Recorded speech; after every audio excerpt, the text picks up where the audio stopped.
یا تو میں اس دنیا کو چن لوں، اس دنیا کی بادشاہت چنوں، اس دنیا میں آخر تک کی زندگی کو چنوں اور پھر جنت میں داخل ہو جاؤں۔ دوسرا اللہ تعالیٰ نے مجھے اختیار دیا، یا پھر میں ابھی اللہ سے ملاقات کروں اور جنتوں کو چن لوں۔ ٹھیک ہے، دونوں طریقوں میں ہے تو جنت ہی، لیکن پہلے دنیا میں پوری زندگی اس کے بعد دوسرا آپشن کیا ہے، ابھی اللہ تعالیٰ سے ملاقات ہو جائے اور جنت کو چن لوں۔ تو اس پر آپ صلی اللہ علیہ وآلہ وسلم نے جو ان کے سلیو تھے ابو محیط، انہوں نے فرمایا کہ فدا کا ابی و امی، یا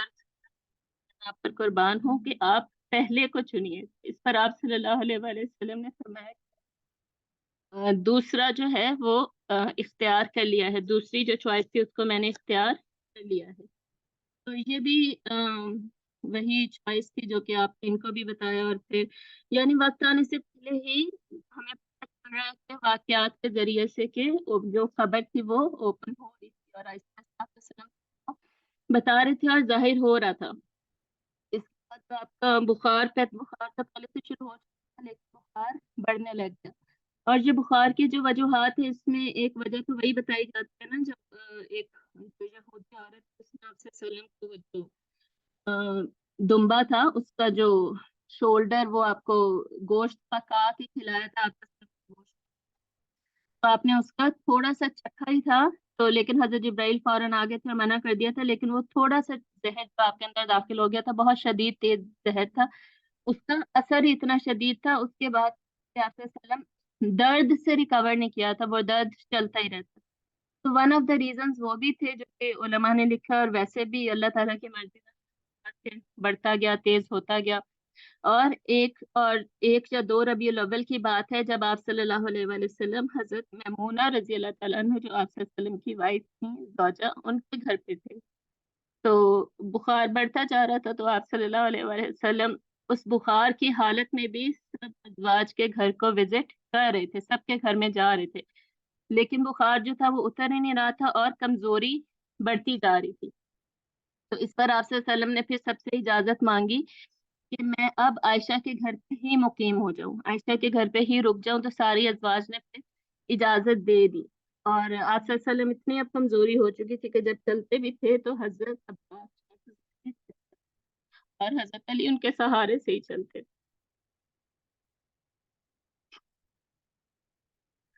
اور یہ جو اب آخری 10 12 دن رہ گئے 12 ربیع الاول کو، ایک سیکنڈ رکیے۔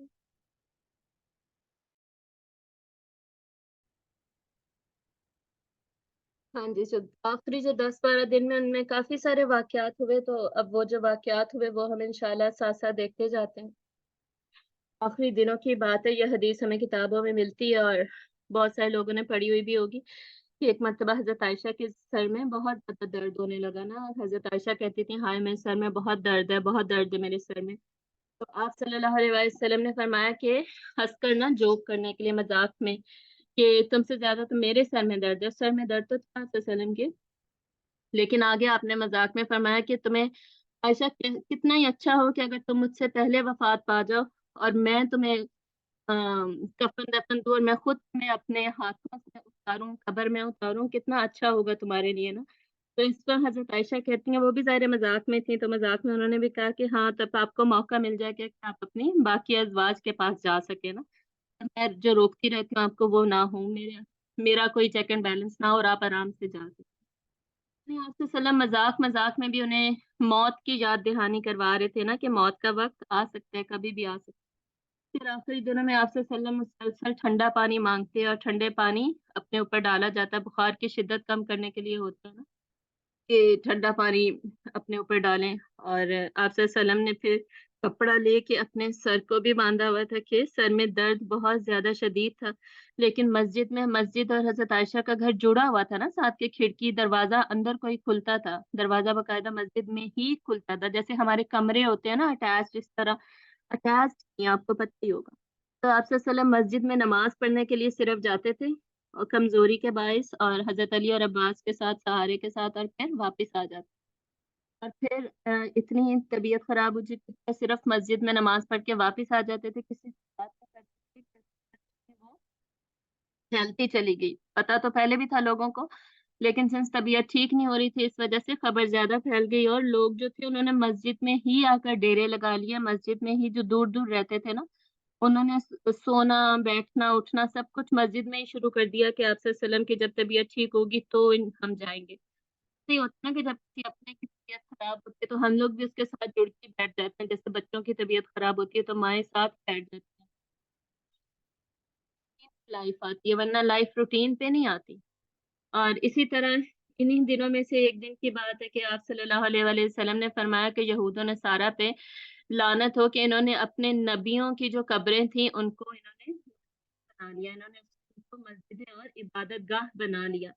تو یہ آپ صلی اللہ علیہ وسلم نے اس کا اظہار کیا، اور اس کے بعد آپ صلی اللہ علیہ وآلہ وسلم نے ایک مرتبہ مسجد میں جا کر تو فرمایا کہ اگر کسی کا مجھ پر کسی قسم کا کوئی قرض ہے یا میں نے کبھی کسی کو مارا ہے تو وہ مجھ سے بدلہ لے لے، بجائے یہ کہ وہ آخرت میں مجھ سے بدلہ لے، وہ ابھی مجھ سے بدلہ لے لے۔ اور آپ صلی اللہ علیہ وآلہ وسلم نے یہ بات اتنی زیادہ دفعہ کہی کہ ایک دو صحابہ پھر اٹھ کر آئے، اور وہ چھوٹے چھوٹے سے اماؤنٹ تھے درہم کے، جو کہ اور وہ صحابہ نے بولا کہ اگر ہمیں ڈر لگ رہا تھا کہ اگر ہم نہ اٹھ کر گئے تو ہم خود گناہ گار ہوں گے، تو اس پر انہوں نے یاد دلایا، تو وہ جو چھوٹی چھوٹی چیزیں تھیں وہ آپ صلی اللہ علیہ وآلہ وسلم نے پے آف کی، ختم کیا۔ اور اس کے بعد پھر آپ صلی اللہ علیہ وآلہ وسلم نے بھرے مجمع میں فرمایا کہ ایک اللہ تعالیٰ کے ایک عبد کو ایک اختیار دیا گیا ہے، وہی بات جو آپ نے پہلے ابو محیط کو کہی تھی، لیکن وہاں پر تو آپ نے یہ فرمایا تھا نا کہ مجھے اختیار دیا گیا، یہاں پر آپ سے نے جنرل بات کی، اللہ کے عبد کو، اللہ کے عباد میں سے ایک عبد کو اختیار دیا گیا ہے کہ وہ ان دو آپشنز میں سے، دو چوائسیز میں سے، اختیارات میں سے ایک کو اختیار کر لے، ایک کو چن لے۔ وہ کیا ہے؟ یا تو ساری زندگی گزارے قیامت تک زندہ رہے اور پھر جنت میں چلا جائے، یا پھر ابھی اللہ سے ملاقات کرے اور جنت۔ پھر اس عبد نے دوسرے آپشن کو چن لیا، اللہ سے فوراً ملاقات کو چن لیا۔ اس کے جو باقی صحابہ تھے وہ تو بہت خوش ہوئے کہ کتنا اچھا عبد ہے اور کتنا خوش قسمت ہے کہ اس کو آپشن ملا، تو اس نے اللہ کو چن لیا۔ انہیں بات سمجھ نہیں آئی نا، لیکن حضرت ابو بکر صدیق رضی اللہ تعالیٰ عنہ سمجھ گئے، اور وہ پھر رونے لگے وہیں پہ مسجد میں۔ اور آپ صلی اللہ علیہ وآلہ وسلم کو بھی پتا تھا کہ وہ سمجھ گئے، تو آپ صلی اللہ علیہ وآلہ وسلم نے ان کو فرمایا کہ اے ابو بکر تم رو مت، کہ اللہ کے بعد سب سے زیادہ بھروسہ مجھے تم پہ، اور میری مدد جس نے سب سے زیادہ کی اور میرے ساتھ صحبت کا حق جس نے ادا کیا وہ تم ہو۔ اور اللہ نے مجھے خلیل لے رکھا ہے، اگر اللہ نے مجھے خلیل نہ لیا ہوا ہوتا تو یقیناً میں تمہیں خلیل بناتا، لیکن میرے اور تمہارے درمیان جو اسلام کا اخوت کا رشتہ ہے، اسلام کا بھائی چارہ ہے، وہی کافی ہے۔ اس کے بعد پھر آپ صلی اللہ علیہ وآلہ وسلم نے مسجد کی طرف آنے والے سارے دروازوں کو بند کرنے کا حکم دیا، اور فرمایا صرف ابو بکر کا دروازہ ہے نا وہ کھلا رہے گا۔ اچھا، پہلے گھر تھے نا تو بیچ میں پھر مسجد بنی، تو پرانے زمانے میں آپ کو پتہ ہی ہے، ابھی گاؤں وغیرہ میں بھی جیسے جڑے ہوئے ہوتے ہیں نا، چھتیں جڑی ہوئی ہوتی ہیں، چھت سے ٹاپ ٹاپ کے جمپس لگا کے لوگ جا رہے ہوتے ہیں نا ادھر ادھر، اس طرح جڑے جڑے گھر ہوتے تھے کچھ نہ، جو ارد گرد کے گھر تھے ان سب کے دروازے مسجد سے کھلتے تھے۔ اب ایسا سسٹم ہوتا تو یہ ہمارے لیے کسی عجیب بات تھی، لیکن پہلے ایسا ہی سسٹم ہوتا تھا۔ حضرت ابو بکر کا ایک گھر باہر بھی تھا، مدینہ میں تھوڑا سا دور کر کے بھی تھا، اور ایک مسجد ہی بالکل ساتھ جڑا ہوا بھی تھا۔ تو وہ آپ سے نے فرمایا کہ وہ دروازہ کھلا رہے گا، اور یقیناً آپ وسلم کا جو دروازہ تھا وہ سارے دروازے مسجد کی طرف بند کر دیا گیا۔ اور اس کے بعد پھر آپ صلی اللہ علیہ وآلہ وسلم، یہ جمعرات یا جمعے کی بات ہے، تھرسڈے اور فرائیڈے کی بات ہے، کہ آپ صلی اللہ علیہ وسلم نے آخری نماز جو جس کی امامت کی ہے وہ تھی نماز مغرب، اور آپ صلی اللہ علیہ وسلم نے اس میں جو بلند آواز میں جو سورت پڑھائی ہے وہ سورت المرسلات کی، اور یہ آخری سورت تھی جو کہ آپ صلی اللہ علیہ وآلہ وسلم نے صحابہ کو بلند آواز میں نماز میں پڑھائی۔ نماز آخری تھی نا، امامت آخری کی، اور پھر کمزوری اتنی ہو چکی تھی، بخار اتنا بڑھ چکا تھا، پھر آپ صلی اللہ علیہ وسلم اندر چلے گئے، اور پھر عشاء کا جب وقت ہوا ہے اور آپ صلی اللہ علیہ وسلم نے اٹھنے کی کوشش کی ہے بستر سے، لیکن بے ہوش ہو گئے، پسینہ اور بخار پسینہ،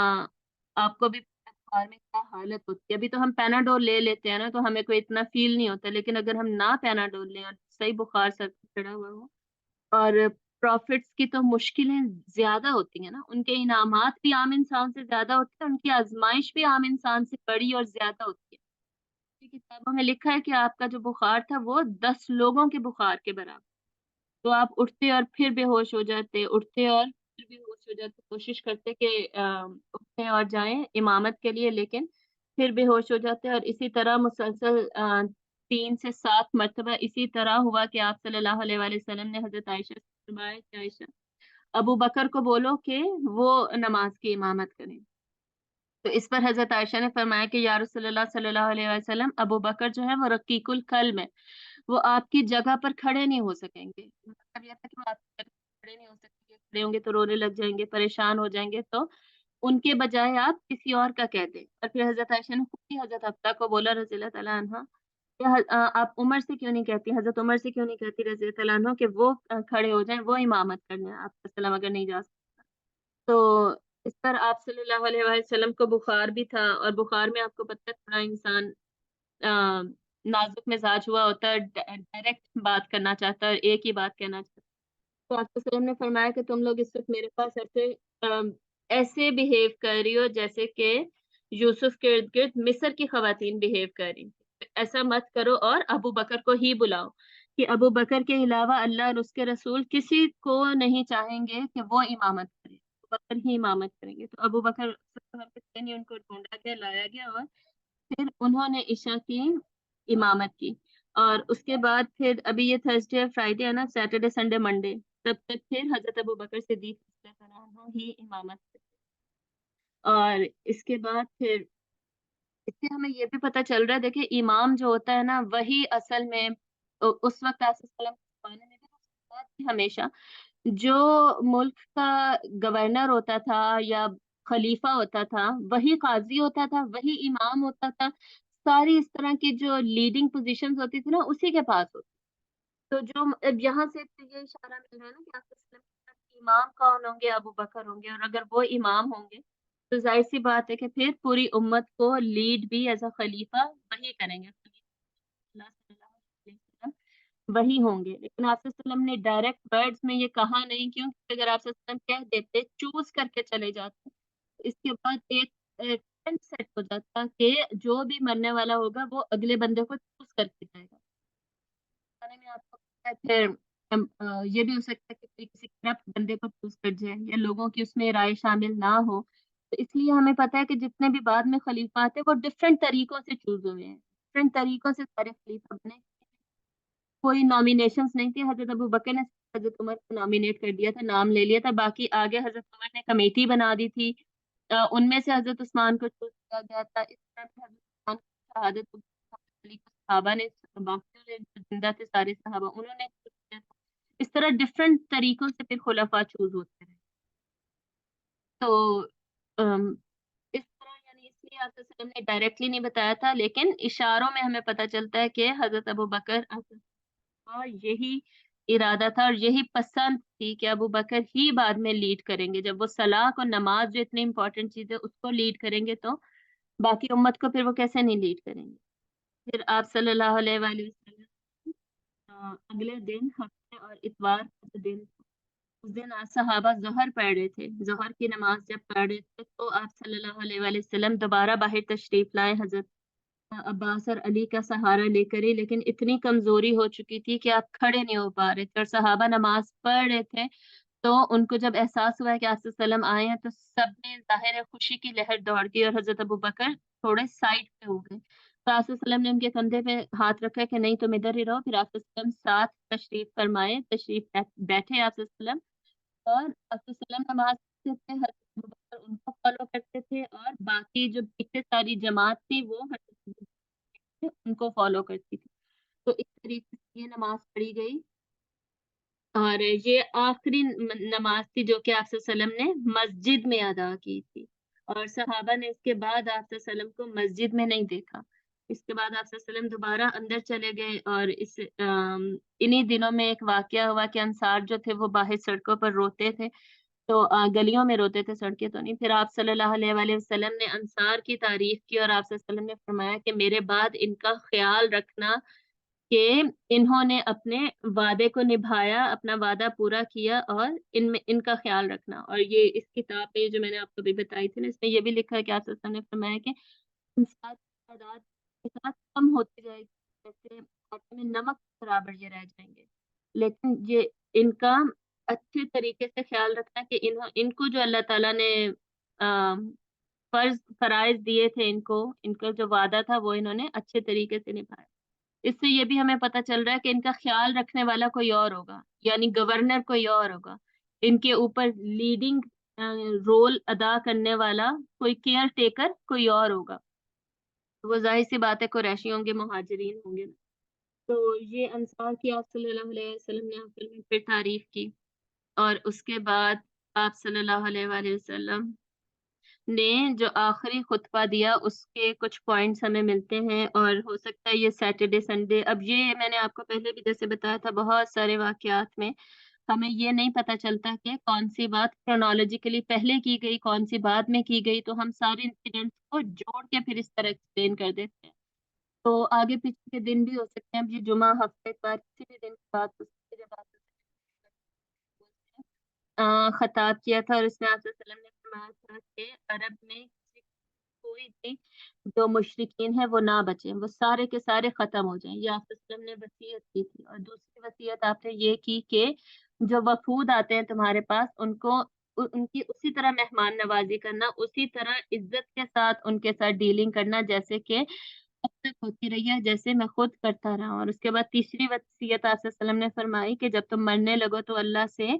اس حال میں مرنا کہ اللہ سے حسن ظن ہو تمہیں، کہ اللہ تعالیٰ تمہیں معافی کریں گے اور جنت ہی دیں گے. یہ حسن ظن رکھتے ہوئے تم اللہ تعالیٰ سے ملاقات کرنا، کیونکہ آپ صلی اللہ علیہ وسلم نے کیا فرمایا ہے، اس سے پہلے کی کیا حدیث ہے کہ جو اللہ سے جیسا ظن رکھتا ہے اللہ تعالیٰ اس سے ویسے ہی ملتے ہیں، اس کے ساتھ ویسے ہی. تو حسن ظن رکھنا. اور پھر آپ صلی اللہ علیہ وسلم نے 3 مرتبہ فرمایا الصلاۃ الصلاۃ الصلاۃ واتقوا اللہ فی ملکت ایمانکم. کتابوں میں لکھتا ہے الصلاۃ الصلاۃ وملکت ایمانکم، یعنی نماز. نماز ہم اینڈ میں بھی دیکھ رہے ہیں، اینڈ تک آپ صلی اللہ علیہ وسلم نماز پڑھ رہے ہیں، نماز میں صحابہ کو ملاقات کر رہے ہیں، نماز کی تاکید کر رہے ہیں. تو نماز اور ڈرنا، کس معاملے میں ڈرنا؟ کمزوروں کے معاملے میں ڈرنا. ملکت ایمانکم تو غلام ہوتے ہیں نا، غلاموں کے معاملے میں ڈرنا. اور پھر کمزور غلاموں سے مراد یہ ہے کہ جو بھی کمزور لوگ ہیں ارد گرد، ان کے معاملے میں ڈرنا، ان کے حقوق ادا کرنے سے ہاتھ نہ کھینچ لینا، کیونکہ یہ سب سے آسان کام ہے. ظلم کی سب سے آسان چیز یہی ہے کہ آپ سے جو کمزور ہے یا آپ کے ملکیت میں جو ہے اس پہ آپ ظلم کرنے لگ جائیں، اس کو آپ ماریں ڈانٹیں. کسی نے کیا کہنا ہے، کسی نے کیا پوچھ لینا ہے. تو وہ آپ صلی اللہ علیہ وسلم اینڈ تک ایک اللہ کے حق کی بات کر رہے ہیں جو کہ پہلا حق ہے نماز کا، اور پھر لوگوں کے حقوق میں سے بات کر رہے ہیں کمزوروں کے حقوق کی، کیونکہ پہلے انسان انہی کا حقوق، انہی کا حق مارتا ہے. اور اس کے بعد پھر آپ صلی اللہ علیہ وآلہ وسلم نے حضرت عائشہ رضی اللہ تعالیٰ عنہ سے واپس آ کر کمرے میں، حجرے میں اپنے، حضرت عائشہ سے جب بار بار آپ صلی اللہ علیہ وسلم ہو رہے تھے، اور آپ صلی اللہ علیہ وسلم نے حضرت عائشہ سے پوچھا کہ میرے پاس کیا موجود ہے، کتنے درہم